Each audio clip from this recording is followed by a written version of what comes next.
ओम शांति। 11 जुलाई 2024 बाबा के महावाक्य। मीठे बच्चे, सुन्न अवस्था अर्थात अशरीरी बनने का अभी समय है। इसी अवस्था में रहने का अभ्यास करो। प्रश्न: सबसे ऊंची मंजिल कौन सी है? उसकी प्राप्ति कैसे होगी? उत्तर: संपूर्ण सिविलाइज्ड बनना, यही ऊंच मंजिल है। कर्मेंद्रियों में जरा भी चलायमानी न आए, तब संपूर्ण सिविलाइज्ड बने। जब ऐसी अवस्था हो, तब विश्व की बादशाही मिल सकती है। गायन भी है, चढ़े तो चाखे वैकुंठ रस, गिरे तो चकनाचूर। अर्थात राजाओं का राजा बने, नहीं तो प्रजा। अब जांच करो मेरी वृत्ति कैसी है। कोई भी भूल तो नहीं होती है। ओम शांति। आत्म अभिमानी हो बैठना है। बाप बच्चों को समझाते हैं कि अपने को आत्मा समझो। अब बाबा ऑलराउंडर से पूछते हैं, सतयुग में आत्म अभिमानी होते हैं या देह अभिमानी? वहां तो ऑटोमेटिकली आत्म अभिमानी रहते हैं। घड़ी घड़ी याद करने की दरकार नहीं रहती। हाँ, वहां यह समझते हैं, अब यह शरीर बड़ा हुआ, अब इसको छोड़ दूसरा नया लेना है।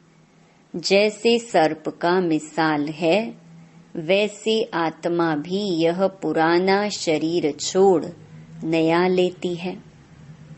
भगवान मिसाल दे समझाते हैं, तुम्हें सभी मनुष्यों को ज्ञान की भूं-भूं कर आप समान ज्ञानवान बनाना है, जिससे परिस्तानी निर्विकारी देवता बन जाएं। ऊंच ते ऊंच पढ़ाई है मनुष्य से देवता बनाना। गायन भी है ना, मनुष्य को देवता किए करत न लागी वार। किसने किया?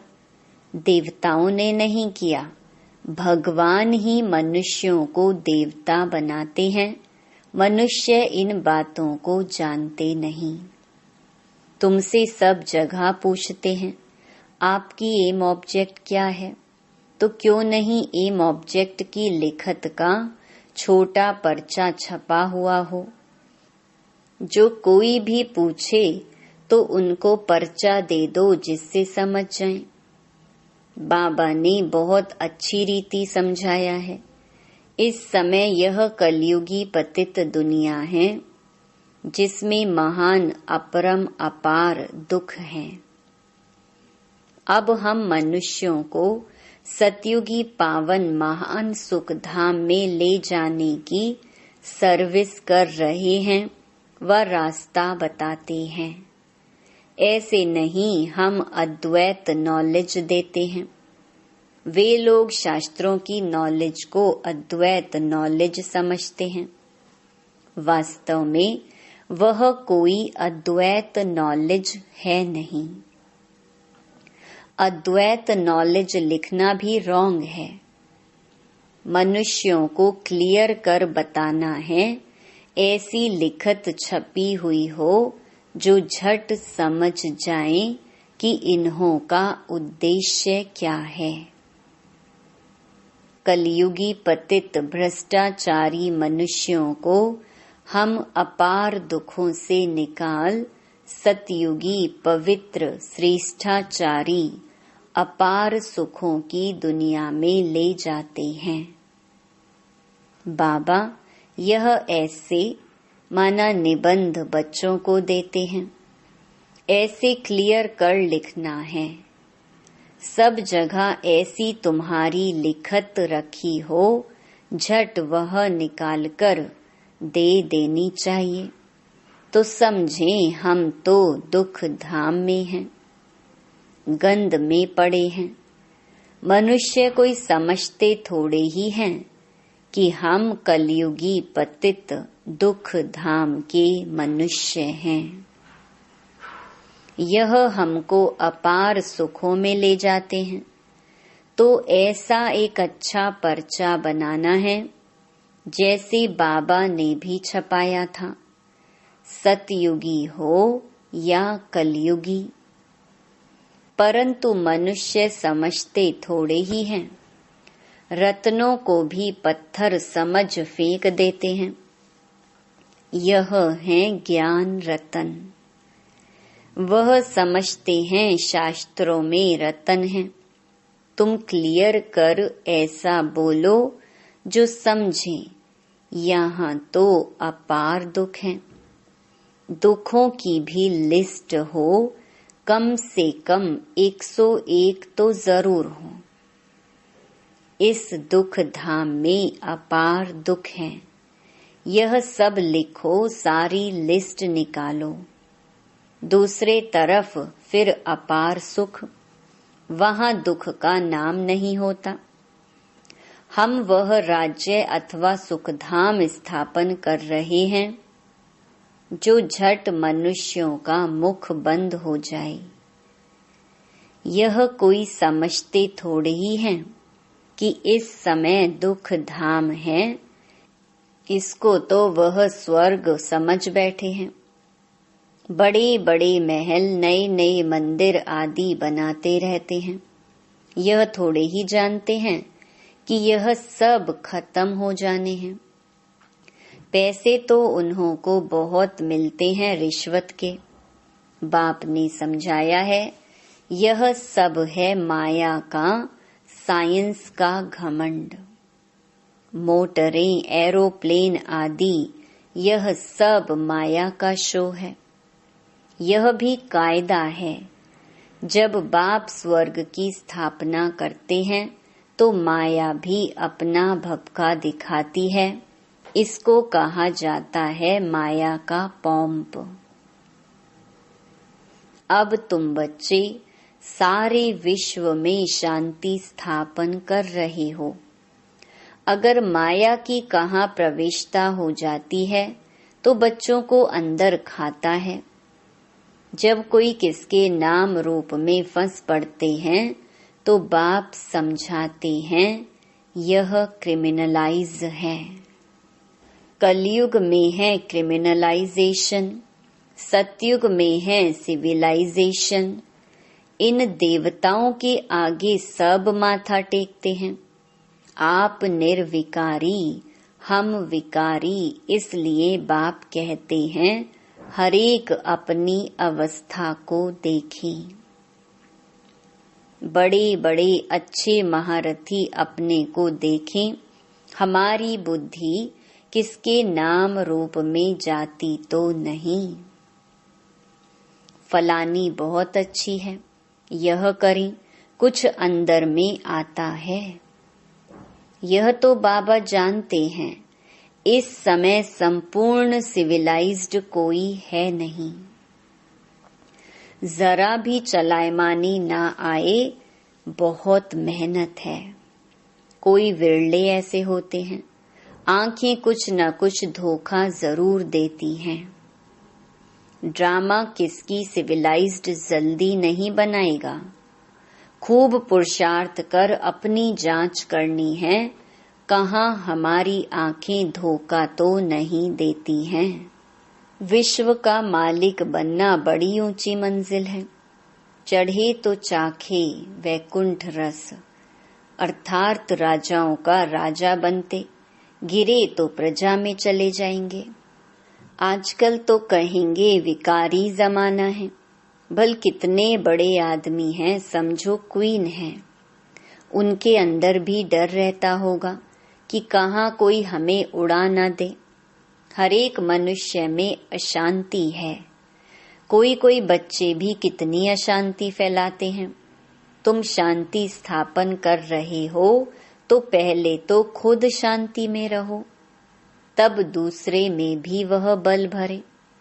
वहां तो बड़ा शांति का राज्य चलता है। आंखें सिविल बन जाती हैं तो बाप कहते हैं अपनी जांच करो, आज मुझ आत्मा की वृत्ति कैसी रही।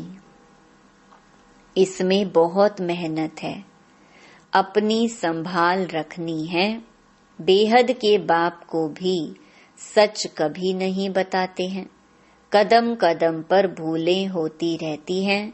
थोड़ा भी उस क्रिमिनल दृष्टि से देखा, भूल हुई, फौरन नोट करो। 10-20 भूलें तो रोज करते ही होंगे जब तक अभूल बने, परंतु सच कोई बताते थोड़े ही हैं। देह अभिमानी से कुछ न कुछ पाप जरूर होगा, वह अंदर खाता रहेगा। कोई तो समझते ही नहीं कि भूल किसको कहते हैं। जानवर समझते हैं क्या? तुम भी इस ज्ञान के पहले बंदर बुद्धि थे।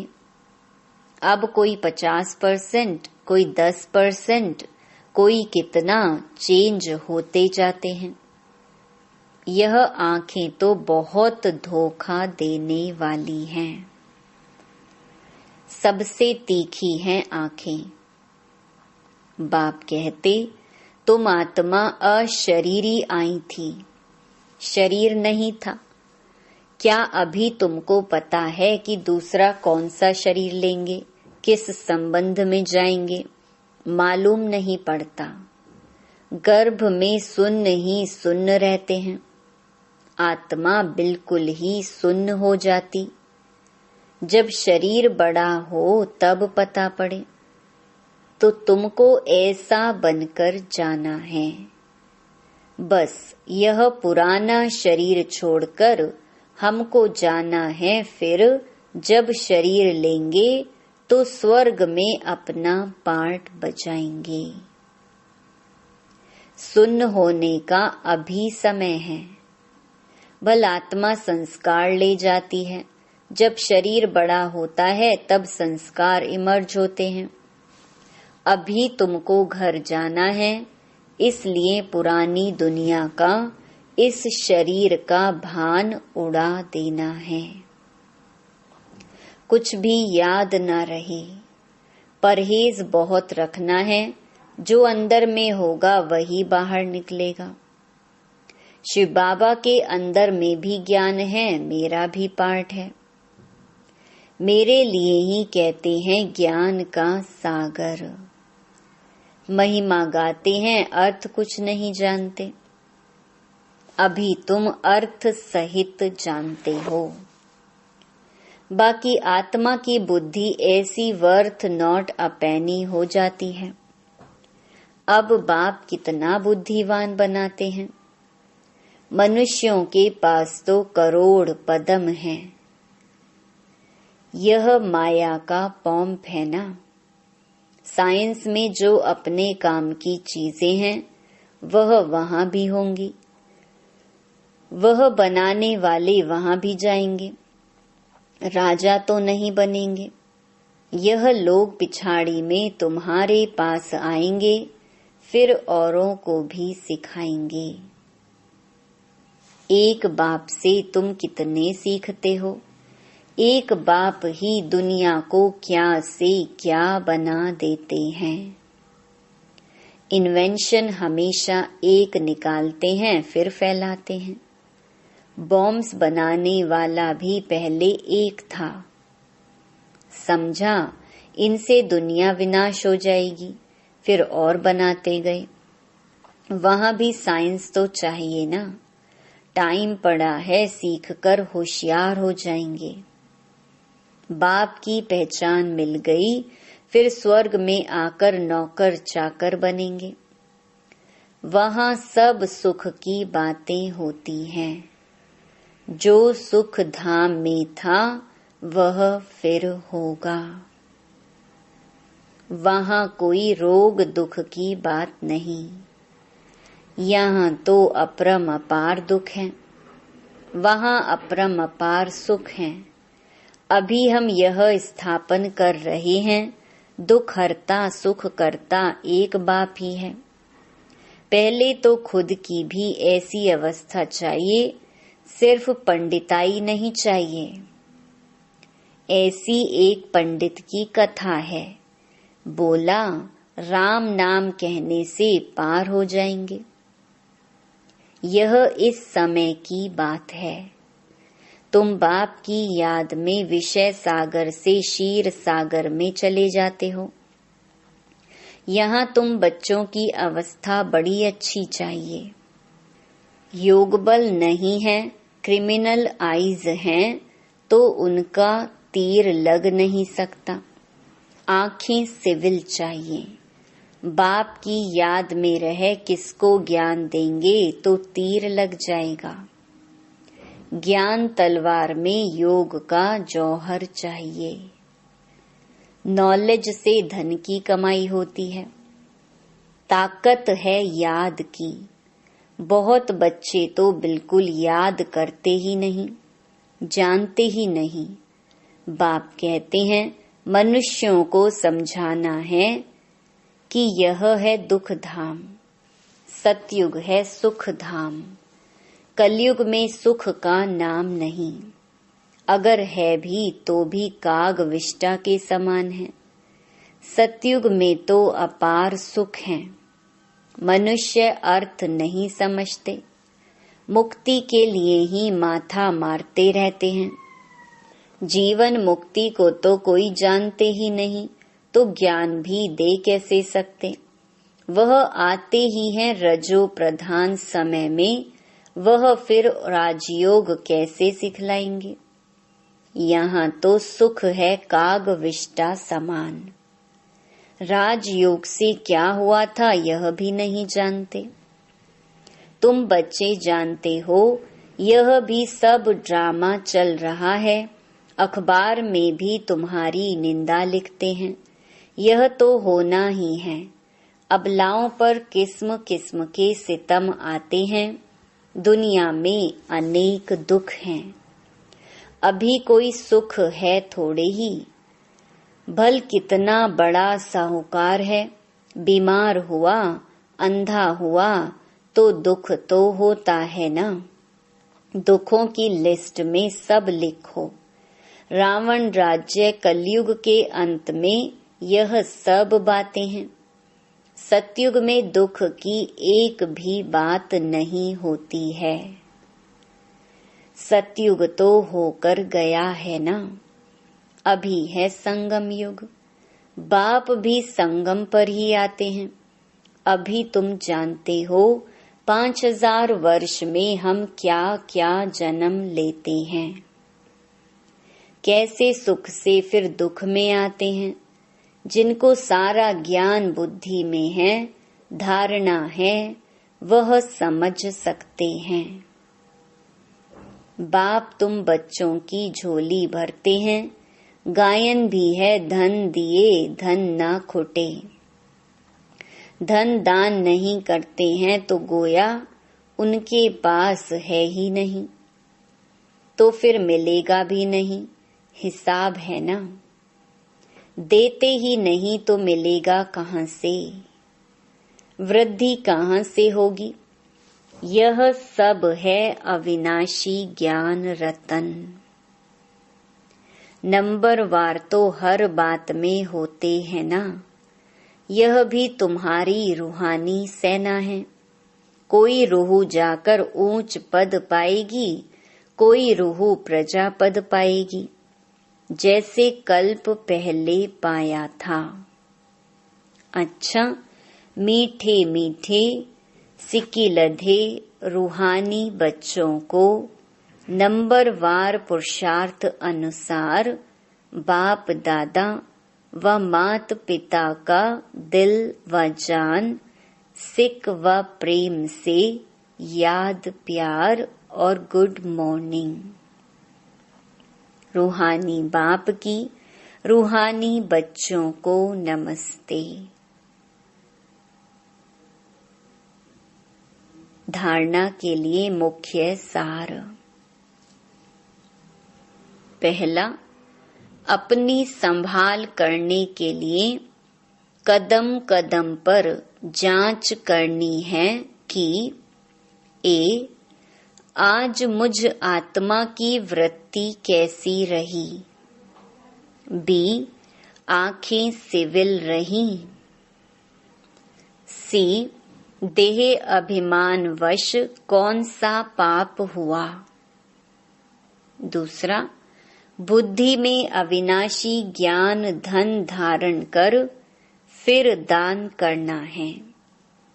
ज्ञान तलवार में याद का जौहर जरूर भरना है। वरदान, सत्यता की अथॉरिटी को धारण कर सर्व को आकर्षित करने वाले निर्भय और विजयी भव। आप बच्चे सत्यता की शक्तिशाली श्रेष्ठ आत्माएं हो। सत्य ज्ञान, सत्य बाप, सत्य प्राप्ति, सत्य याद, सत्य गुण, सत्य शक्तियां सब प्राप्त हैं। इतनी बड़ी अथॉरिटी का नशा रहे तो यह सत्यता की अथॉरिटी हर आत्मा को आकर्षित करती रहेगी। झूठ खंड में भी ऐसी सत्यता की शक्ति वाले विजयी बनते हैं। सत्यता की प्राप्ति खुशी और निर्भयता है।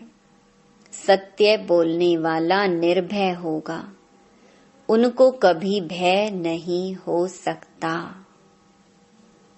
स्लोगन, वायुमंडल को परिवर्तन करने का साधन है पॉजिटिव संकल्प और शक्तिशाली वृत्ति। ओम शांति।